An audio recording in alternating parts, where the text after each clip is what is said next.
D'Angelo Russell making his return to the purple and gold. You're watching NBA Now by Chat Sports, all things Lakers.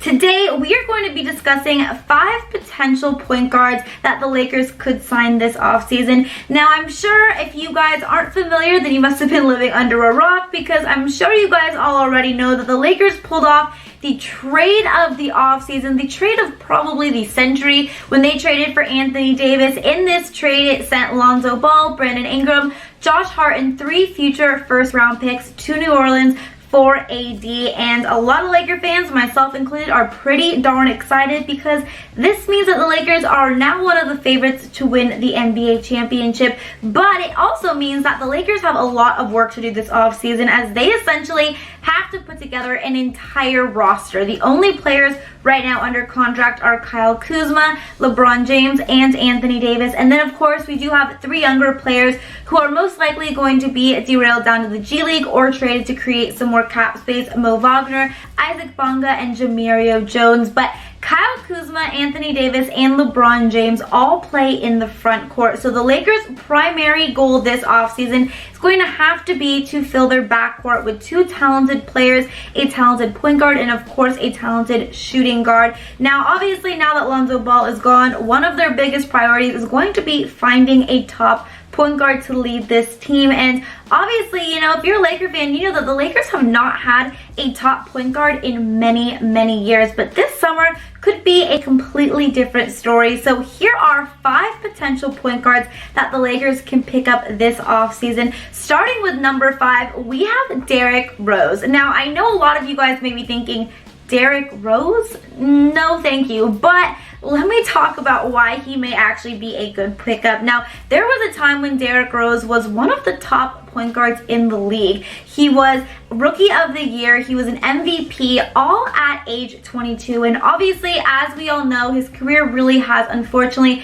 been derailed by serious knee issues. But last season, it actually seemed like he had somewhat of a resurgence. He averaged 18 points per game, and he actually shot the ball 37% from 3, which he's not really known as being the best 3-point shooter, but that was actually his leading career average shooting from 3. He proved last season that if he can stay healthy, he can still play at an extremely high level. Now, one of the reasons that I think Derrick Rose could be a good potential pickup for the Lakers is because I think he would jump at the chance at being able to come and play with LeBron and AD and contending for a championship. He would probably come cheap, and I think it would just be somewhat of an easier pickup. He would obviously play at a high level if he can remain healthy. He would be a pretty good pickup. Obviously, though, this does come at an extremely high risk, as, like I've mentioned, he really has struggled to be able to stay healthy for an entire season. But if he is able to stay healthy, could be actually a pretty big steal and a nice little pickup. But I am curious, do you guys think the Lakers should take a chance on Derrick Rose? If you do, type Y down below.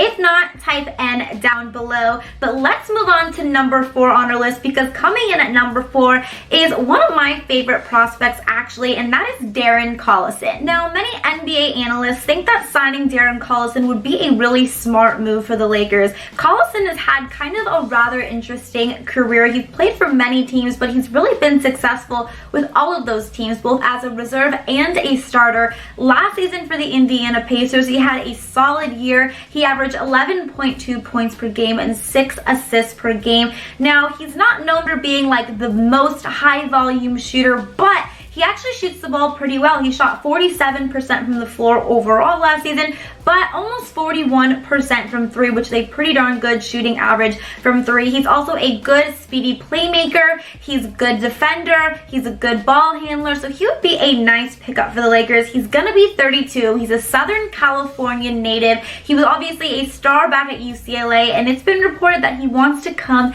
and play for a contender. So maybe the Lakers could be that team. And if so, I think that would be an excellent pickup for the purple and gold. If they do pick up Darren Collison, they would probably most likely want to pair him with a high-scoring shooting guard, maybe someone like Danny Green, because Collison is not known to be that high-volume shooter. But if he needs to, he is a pretty reliable 3-point shooter, so he could definitely help the Lakers out in many ways. I personally would love to see Darren Collison come and play for the purple and gold. I've wanted the Lakers to come and get him for a few years now, but I think this summer the timing may just be right, and I would be thrilled to see it. Now, we still have a few point guard possibilities for the Lakers, including one that many Laker fans may be pretty familiar with, D'Angelo Russell. We've got to talk all about it, but before we do, I want to take a quick second to remind you all to make sure that you are subscribed to Chat Sports here on YouTube, and also make sure that you are subscribed to the new Lakers Chat Sports YouTube channel as well. Obviously, this summer is going to be extremely exciting for us Laker fans. It's going to be jam-packed, and I want to make sure that you don't miss a single second of it. So make sure that you are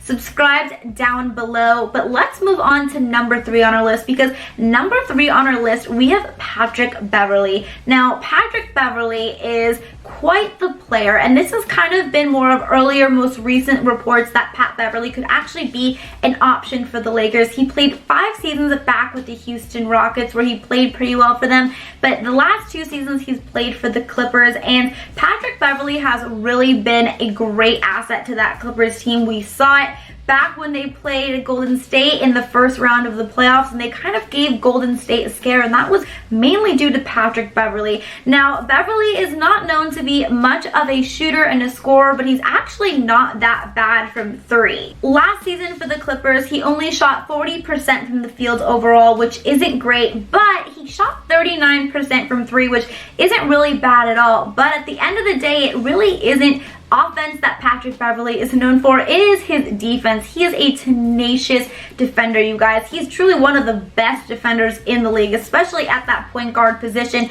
We saw, I don't know if you remember, but back in Lonzo Ball's first game as a rookie, he completely destroyed Zoe. It was pretty embarrassing, but Patrick Beverley is an unbelievable defender. Now, unfortunately for us Laker fans, his stock did rise quite a lot this past season because he was so valuable to the Clippers, especially during that playoff run in the first round against Golden State. So it is reported that he could be making $15 million next season, which is quite a lot if you ask me, especially for a player who doesn't really contribute anything offensively. But at the end of the day, his defense really is kind of worth it, in my opinion. So I'm not 100% sure if the Lakers are going to want to go and pay that much for a guy like Patrick Beverley. The Clippers may be more inclined to if they strike out in free agency. They may just want to pay him that so they can keep him around for another season. But if not, the Lakers could possibly get a meeting with him. It's been reported that he is interested in possibly staying and playing for the Lakers this time. So maybe the Lakers could get a meeting and maybe convince him to talk him down from that cool $15 million. But I think Patrick Beverley, from a defense point of view, would be a great pickup for the Lakers. Obviously, if they do pick up Pat Beverley, they're going to most likely have to then go out and pair him with a really high-scoring, talented scoring shooting guard, someone kind of like Danny Green, because like I've mentioned before, you know, Pat Beverley is not known to be much of the offensive player, but if you pair him with a guy like Danny Green, who is a great shooter, that could be a pretty exciting backcourt for the Lakers, if you ask me. All right, we are down to our top 2 point guards today, but before we talk about those top 2 point guards, I need to share a very exciting announcement, because MyBookie has sponsored this video, and they are the internet's #1 sportsbook, and they've given me an unbelievable promo code for you Laker fans to use. So obviously, as we all know, the Lakers are projected to go pretty darn far in the playoffs, maybe even win that NBA championship next season. So if you want to bet on the Lakers winning the NBA championship, or even just bet on some NBA Summer League games, even if you want to bet on your favorite MLB or NFL teams, you should do it through MyBookie and use my promo code GOLAKERS. So all you have to do is go to chatsports.com/Lakers, enter my promo code GOLAKERS, and you will get 100% deposit fee. So that is pretty amazing, guys. Go check out MyBookie, because you are going to win some serious money. If you want to bet on your favorite sports teams this season, definitely go use my promo code GOLAKERS to win some serious cash. But let's move on to our top 2 point guards. Now, coming in at number 2, this is the one that I think you guys were all waiting for. Number 2 is D'Angelo Russell. Now, I never thought I would ever be saying D'Angelo Russell coming back to the Lakers, but it is being reported, especially as of late, that this could actually be a pretty big possibility. Now, as us Laker fans know, there was a time back in 2015 the Lakers drafted D'Angelo with their 2nd overall pick in the draft, and he was really supposed to be the future face of the franchise and definitely a key part in their rebuilding phase, but unfortunately didn't really turn out that way. He struggled with a lot of injuries. He was kind of this streaky shooter, and there were a lot of reports that he wasn't really a hard worker and a good leader for this team. So when Magic Johnson took over, one of his first moves as head of basketball operations was trading D'Angelo Russell to the Brooklyn Nets, and also trading Timofey Mozgov to the Nets as well, which at the time really seems like a great idea because Mozgov's contract was so insane. It was really killing us in order to be able to go out and sign some big free agents. So Magic Johnson sent D'Angelo Russell and Timofey Mozgov to the Brooklyn Nets, and the first season it seemed like that trade was a pretty smart idea because, again, D'Angelo really struggled with some injuries, but last season for the Brooklyn Nets, things really started to turn around for him, and he really kind of just started entering this stardom. He was able to play in all 81 games. He was an Eastern Conference NBA All-Star, and he was really a leader of that team. Now, obviously, as we all know, D'Angelo Russell is always going to be that kind of gunner, high-volume shooter who doesn't really care much about his percentage, but when he's hot, and us Laker fans even saw it back when he played for the purple and gold. Plus, he has really become that kind of leader, at least last season for the Nets, that Magic Johnson claimed he would never be. So a lot of Laker fans have some mixed opinions. Many are really strong and really feel that they should bring D'Angelo Russell back. They didn't feel like we gave him enough of a chance, and now he's kind of on the brink of pure stardom. But a lot of fans are saying, you know what? No, we already closed that chapter. I really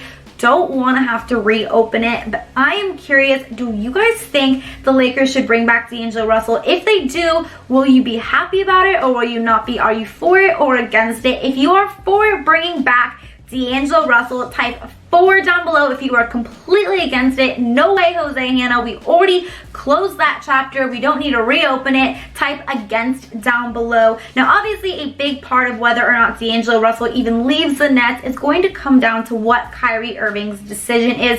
Obviously, as we all know, the Nets have really made Kyrie Irving their main target this offseason. They've cleared a ton of cap space, and they really do want to sign him. If they can also potentially bring in another max free agent, possibly like Kevin Durant. That's the guy they would apparently want to pair Kyrie with. But if reports are true, and if the Nets aren't able to sign Kevin Durant or pair Kyrie with another really big free agent that they know of, they may not actually end up pursuing Kyrie Irving. So if they pursue Kyrie Irving, then I would think that the Nets are not going to be paying D'Angelo Russell because he had such an amazing season last season. He's going to be demanding a lot of money this summer during free agency. They're not going to want to pay him that. But if they strike out in free agency and don't sign Kyrie or another big free agent, then look for them to be re-signing D'Angelo Russell and really giving him probably a crazy max kind of contract in order to get him to stay, because he played really well for the team last season. But D'Angelo Russell to the Lakers could be a possibility, guys, and I cannot believe I'm even saying it, but you never know. He may be back to rocking that purple and gold next season. Hopefully, though, of course, playing better for us than he did when we first had him. Well, now that we have gotten D'Angelo Russell out of the way, we are down to our top spot here on our list. But before we do so, Laker fans, I want to make sure that you guys are giving me a follow on Twitter and Instagram. It's going to be a super exciting summer for us Laker fans, so whether or not you just want to keep up with all things Lakers, or if you are also looking to get in shape, I also love to post workout videos and fitness tips as well on my Instagram, so make sure to give me a follow on Twitter at Hannah_Kulik and on Instagram at HannahRoseKulik. But let's move on to our number 1 spot today, because coming in at number 1, we actually have a tie between Kyrie Irving and Kemba Walker. Now, obviously, these are the 2 biggest names, the 2 biggest stars that I could mention for, our team potentially getting a big free agent. Those are the 2 guys that the Lakers could possibly be going all out for. As we know, the Lakers' plan is to sign another max free agent. They're doing everything in their possible to try to get a $32 million cap space in order to do so. And the Lakers had their pick. They would probably go for Kyrie Irving. But like I just said, the Nets are the favorite to get Kyrie Irving. But if it doesn't work out with the Nets, then look for the Lakers to go all out on trying to get Kyrie. But Kemba Walker is also another player that the Lakers are desperately trying to get as well. He would be a great addition to this team. The only problem with Kemba Walker, of course, is because last year he was an NBA All-Star, he is now qualified for that super max 5-year deal from the Charlotte Hornets, and it would be pretty crazy and pretty hard for him to turn down that kind of money. But I mean, maybe if he wants to come and win a championship with the Lakers, he would do so, because as we all know, Kemba's never going to be winning a championship with the Charlotte Hornets at all. So maybe that's a possibility if he really values winning over money. be pretty hard to turn that much money down, but you never know. But at the end of the day, both players would easily make the Lakers a championship contender game. Both are prolific scorers, excellent playmakers, two of just the best players in the league, two of the best point guards in the league, and they would easily be the best point guard the Lakers have had in years. But if the Lakers were able to somehow sign Kyrie Irving or Kemba Walker, then that would mean we would have 3 superstars on our team, and I honestly cannot remember the last time that was even the case. So Laker fans would be pretty excited about it, myself included. Of course though, however, if you do sign a guy like Kyrie and Kemba, that would bring another kind of plethora of issues, because then we wouldn't have enough money to go out and kind of create more depth. So if we were to sign one of these stars, we would then have to go and sign some players to the kind of veteran minimum, those guys who maybe are going to retire in the next year or so and just want to come and win a championship and play for the Lakers. But at the end of the day, the possibility of having 3 stars on this Lakers squad next season is something that I am extremely excited about. We have not been in a championship contention in a very long time, and it seems like we are well on our way to do so next season. But that is going to be it for today, guys. Thank you all so much for watching. I hope you enjoyed. Let me know down below, out of all of these players that I mentioned, who would be your favorite pickup for the Lakers to come and play that point guard position for them next season. Let me know down in the comments below. Don't forget to give this video a double thumbs up if you enjoyed it. Of course, also don't forget to subscribe to Chat Sports here on YouTube and the new Chat Sports Lakers YouTube channel as well. I'm Hannah Kulik, and until next time, Laker Hand is out. Bye, guys.